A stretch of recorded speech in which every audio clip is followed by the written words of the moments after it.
thank you both so much for joining me today for the interview. We are so grateful for your time and contribution to just whatever SOAR can do to help.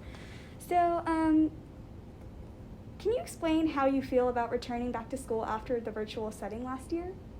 I'm excited about it. I feel like the best way to learn chemistry is the hands-on, and it's easier when the students are able to ask us questions immediately and get immediate feedback from a teacher. Mm-hmm. Yes, I also am very happy about coming back, because the virtual setting, although some students were fine with it, a lot of students would get sidetracked with whatever they were doing at home, and I felt like they weren't putting forth as much effort because they weren't actually under visual contact. Okay, thank you. And I know chemistry is very lab oriented, so is it easier to do labs in person versus virtual, and what are some downfalls and benefits for both? For me, I feel the best way to learn is hands-on, and having the students do it themselves and be able to gain those practical experiences is the best way to learn chemistry. I think for your last question, the benefit is definitely that I feel the kids need the experience. The benefit of online means that it's all the same for everyone. But that too is, no one's learning if that's the case. So I don't know. And I tend to agree with that. I think hands-on experience in a lab setting is much more valuable in most of the sciences than actually viewing a lab. Again, I think that has to do with individuals' perception of videos as something that they don't really need to pay attention to unless they're really interested in it. I would guess that that's because there's so many video and so much video out there that nowadays I don't think people really pay that much attention to videos as they normally would. And just the ability of students to see and actually, I guess, what would you call it, experience the lab, I think it helps to reinforce concepts that we're trying to drive home. Okay, that makes so much sense. Thank you. As a teacher, do you have any suggestions just for any general study sessions on how to better prepare students for this transition from virtual school to in-person school again?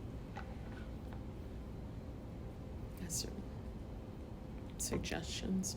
Honestly, just, I guess my concern in the past was, are you giving students answers or helping them actually come to a conclusion or answer themselves? I was worried that SOAR, because you do it the night before an actual test, I'm not sure how much they're actually focusing on learning rather than memorizing, and chemistry is more of a learning. You have to know the concepts and be able to apply them than just memorizing.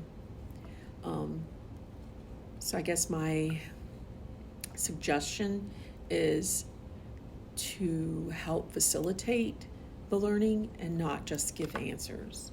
Okay. Does that make sense? Mm-hmm. Do you have any suggestions on how to go about that for a review? Typically they're on Zoom, so... Yeah, and if you're doing it the night before, I think the only thing that you can do if you're doing that, not ahead of time, but the night before, is to just review the concepts that may be on the test. Because you don't know what's on the test. You only know that what we've gone through, so, yeah. All right. Could you repeat the question? Yes. How would you give any study tips or advice on how to study, especially in a virtual study session, as we progress from a virtual standpoint from last year into a in-person learning experience? Okay, so what we're looking at then is how would we best prepare for a test in a short one-session type situation? I would suggest, in a case like that, to essentially not so much prepare a program, but to make sure that the kids who are going to attend the session have prepared questions that they have about the concepts that are going to be tested over. And because if they don't know what it is that they want to look into or what they have problems with, then it's that I don't know anything, and you they really, give up. you have to start from the beginning, and in 1 hour, 2 hour session, It's you're very not going to difficult. get over 2 or 3 weeks worth of work. Yeah, that makes so much sense. That concludes our interview. Thank you so much for your time. I appreciate it. And I know that as a student, I really appreciate everything that our teachers are doing this year, especially because it was difficult for us last year. And I know it must have been at least like 100 times more difficult for y'all. So again, thank you so much for your time, and we appreciate it. It was a challenge last year. It was, Yeah. yes. It's been challenging this year too. Yeah, it really Only has. because the students aren't used to the amount of workload and what the expectation is.